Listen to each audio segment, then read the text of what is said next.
Salvador Falla Cofino, gran sonidista guatemalteco. Chito Falla, como se le conocía cariñosamente en el medio, fue musicalizador de la primera película guatemalteca, El Sombrerón. Era un excelente productor, director artístico y guionista. Dentro de sus alumnos destacados están Marco Tulio de la Roca, José María Torres y otros grandes locutores del medio guatemalteco. Recientemente entrevistamos a la familia de Salvador Falla Cofino, quien nos comentó parte de la vida de este gran sonidista guatemalteco.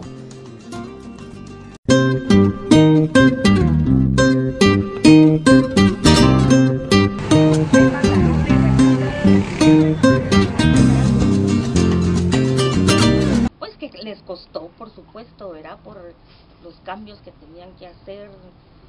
Yo no sé cómo es eso de las películas de 35 milímetros, pero con esto fue con lo que ellos trabajaron, pero sí, no solo les costó, sino que sí comentaban que habían disfrutado con los artistas y con todos los montajes, los efectos de sonido, porque incluso llevaban a la casa cuando hacían los efectos de los caballos y toda la cosa. Así, ellos se gozaron, la verdad que Guayo y mi papá se gozaron haciendo la película.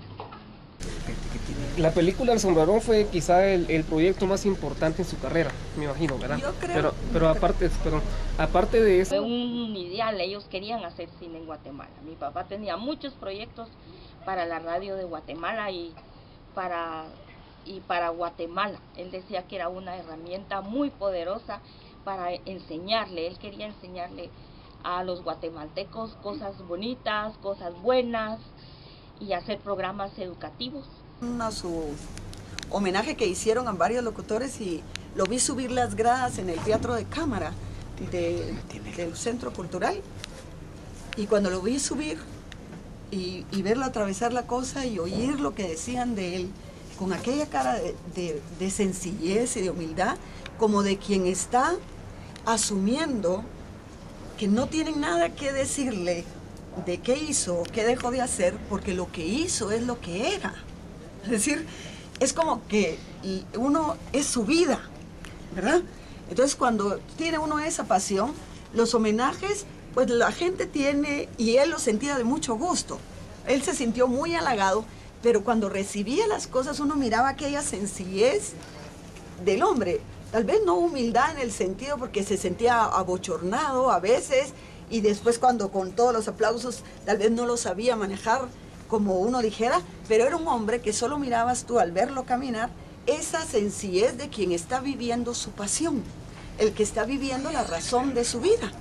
Esto es realmente lo que era riquísimo. ¿Con quién estuvo de los comunicadores de este país? Con todos. Él se metía en todo, y pero cuando encontraba algo que podía mejorarse, él estaba dispuesto para mejorarlo, y si alguien quería aprender, él estaba fascinado a enseñarle, porque había que hacerlo bien. El Sombrerón, yo como la Reja dijo, yo soy la más chiquita y toda esa parte, mucha parte de la historia del trabajo de mi papá lo conozco más de referencia. Yo siento que ese fue como el proyecto del Patojo, que dice, hagámoslo. Y se metieron a hacerlo con otro loco emocionado como era Guayo Fleischmann, que era un fotógrafo más famoso de Guatemala, ¿verdad? La pasión que él tenía por el arte del sonido y de la grabación le llevó a él a poder trabajar directamente con varias personas, a ser reconocido también y a dejar un legado de enseñanza tanto para la familia como para otras personas. Imagino que muchas personas que fueron apoyadas por él, ¿verdad? ¿Hay alguna persona de la familia que haya seguido esa enseñanza, que actualmente pues sí haya seguido esa línea del sonido? ¿O ustedes conocen también alguna persona que tal vez estudió con él, ¿verdad? Y trabajó con él y que actualmente pues sí está en ese proceso, ¿verdad? Que siguió trabajando con el sonido por la misma enseñanza que recibió de don Salvador Falla. Pues de la familia, ninguno, desgraciadamente ninguno. Tal vez nosotros de sus hijas, digamos, sí. De su hijo ninguno. O sea, tal vez la que estuvo más cerca fui yo, pero estrictamente en esa parte de la redacción de algunos documentos o que yo lo apoyaba cuando tenía una voz de mujer que necesitaba para esto. Y que lo acompañaba a veces cuando tenía que montar algo y algo conectaba yo de aparatitos o de alambres o esas cosas de lo que él me enseñaba, pero no llegué nunca al conocimiento como para decir yo puedo manejar técnicamente el sonido. Eso sí no. ¿Verdad? Ahora, gente que ha trabajado con él y que aprendió con él y que pueda seguir, esperaría yo que América, que estuvo muchísimos años con él, de verdad lo acompañó en la última etapa de su vida y con él se sintió muy apoyado, porque ella le supo encontrar el modo y le aprendió todo lo que tenía que aprender, y ella aprendió mucho de él en cuanto a manejo de su voz y todo, porque me acuerdo que hasta el timbre de voz de América no era un timbre de voz ideal para el sonido, pero logró hasta hacerla más ronquita, diría yo, no sé cómo se llama, más bajo su timbre. Yo creo que ella esperaría yo que pudiera haber aprovechado esta parte técnica, aparte de Chema y otro montón de locutores que yo escucho su voz en anuncios, en programas, en esto y lo otro, y es que ahorita que lo tienen ustedes de maestro, ¿verdad? Y, Luis Shuya, que sí le aprendió todo, y él trabaja, de hecho, está en redes, pero hace sus propias grabaciones, y él sí empató todo su conocimiento de sistemas que tiene, de computadora y todo, pero con todo lo que mi papá le enseñó para musicalizar, para ambientar los textos, para todo eso. La mayoría de personas que deja huella por su arte, por la técnica que pueda trabajar y por el talento que tenga, siempre recibe reconocimientos, pero muchas veces lo recibe físicos, en papel, o le da un trofeo o cualquier otra cosa, ¿verdad? Pero muchas veces se dice que lo mejor que puede recibir una persona es el afecto de toda la gente que estuvo alrededor de él. ¿Pueden mencionar ustedes qué reconocimientos recibió él? Me imagino que recibió varios, y si el gobierno pues alguna vez lo reconoció como alguna persona importante para el país. Pues miren, esa cosa que dan del Banco Industrial, ese le dieron ese reconocimiento y él se sintió realmente realizado. Yo nunca lo he visto más. Se sintió importantísimo eso de que le dieran la bandera en esa plaza, y lo acompañamos pues la familia.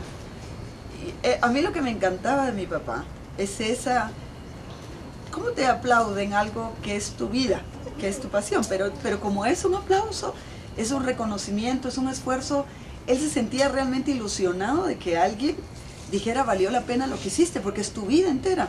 O sea, era realmente bonito. La otra fue ese reconocimiento que hicieron a varias personas del arte de la comunicación, o que le digo en el teatro de cámara, pero no sé de dónde venía, no me acuerdo quién se acuerda de eso, pero no me acuerdo quién se acuerda. Y aparte de este momento de la universidad, que fue re bonito ir a ver el salón con su foto, con todo para él, y ver el estudio, y que también estuvo adelante con sus amigos, con la gente que él había trabajado en su época. Fueron esos momentos de caricias de verdad humanas para él, fueron muy significativas, que se sentía medio como amillado, eso era lo que me encantaba, como amillado, pero al mismo tiempo con la ilusión de una criatura, como cuando dice te aplauden porque lo hiciste bien, ¿verdad? Era, no sé, a mí me encantó eso. Y las últimas más del Vaticano. También en el Vaticano, porque él sí, su pasión era poder, como decía mi hermana, contribuir con algo para Guatemala.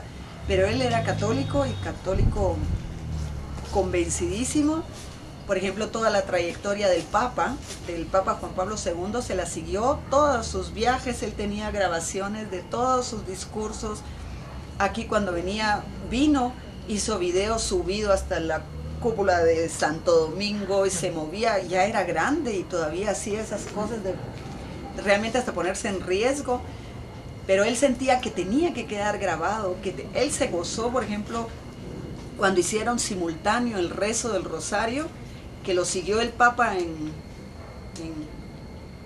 desde Roma y todos contestábamos en cualquier parte del mundo al mismo tiempo el rosario. Esa parte, y aquí pues fue en un octubre, creo yo, que fue muy especial para coronar a la Virgen. Entonces todas esas cosas fueron parte, y en este momento de su vida, él, la radio siempre había sido su pasión, pero siempre tuvo la ilusión, la gran ilusión de hacer cine. Ese sí, siempre quedó como su ilusión. Y entonces hacía documentales, y a la finca de sus parientes llegaba y filmaba las cuestiones y guardaba miles, pero tenía cualquier cantidad de videos con cualquier cantidad de tomas, porque algún día me van a servir. Entonces tenía de volcanes, de siembras, de gente, de ríos, de animales, de todo, porque algún día le iban a servir. Esto así era. Y nosotros hasta decíamos un poco en las reuniones familiares, ya papá, deje la cámara, esté con nosotros, porque detrás de la cámara él estaba y entonces nosotros sentíamos como que él no estaba con nosotros. Pero después, como les decía yo, la semana antes de morir me di cuenta que detrás de la cámara miraba más de lo que nosotros nos imaginábamos de nosotros mismos. Lo único es que no lo decía, ¿verdad? Eso fue una experiencia muy bonita, y insisto que en realidad uno no debe perderse en tener expectativas de las personas, sino uno debería aprender a vivir con las personas, con lo que somos cada uno y con lo que tenemos para ofrecer. Y eso lo aprendimos.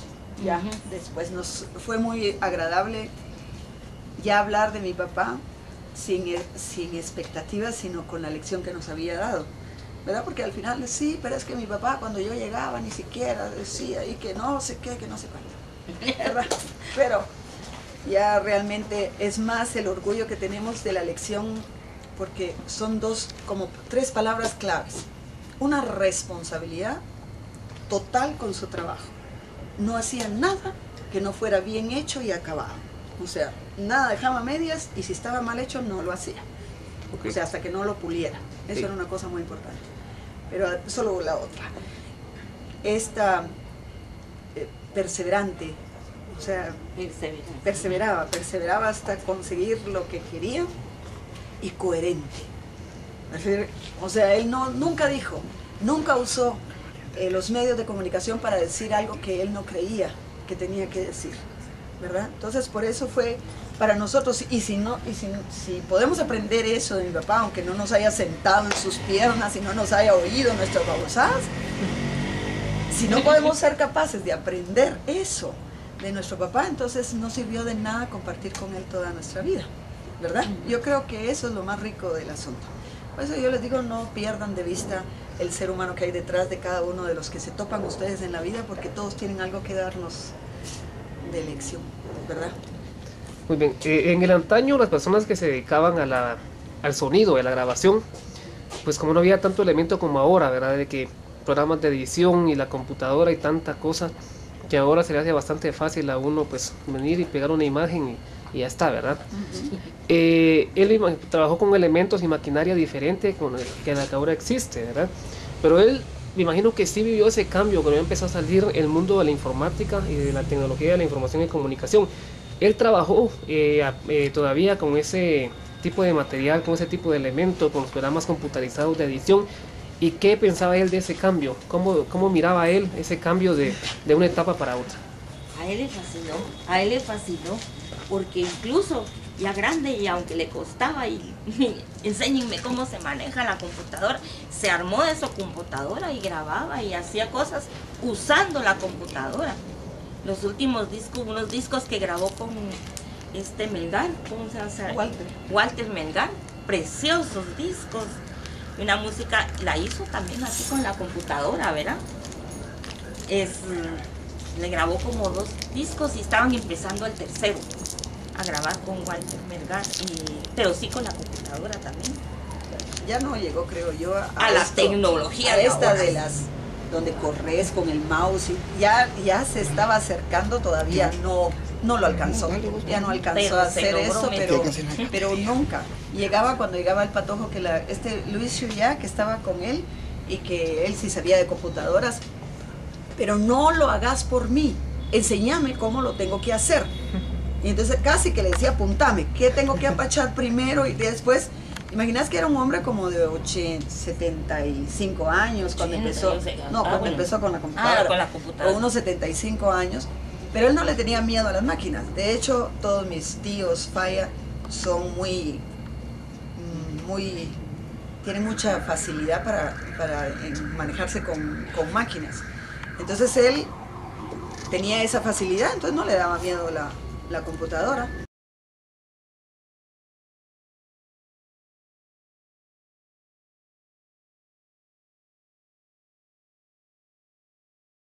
Él decía que la radio era un amigo que le habla muy de cerca al otro.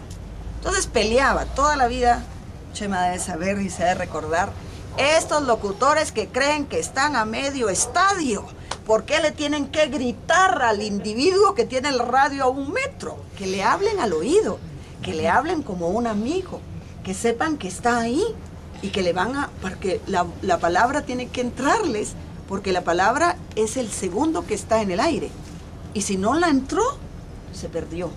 Así decía el hombre. Y entonces realmente aprendimos muchísimas cosas de esa experiencia con él, y creo que muchos de los que pasaron por ese estudio de grabación, aprendiendo, dispuestos a aprender con él, se llevaron realmente buenas lecciones.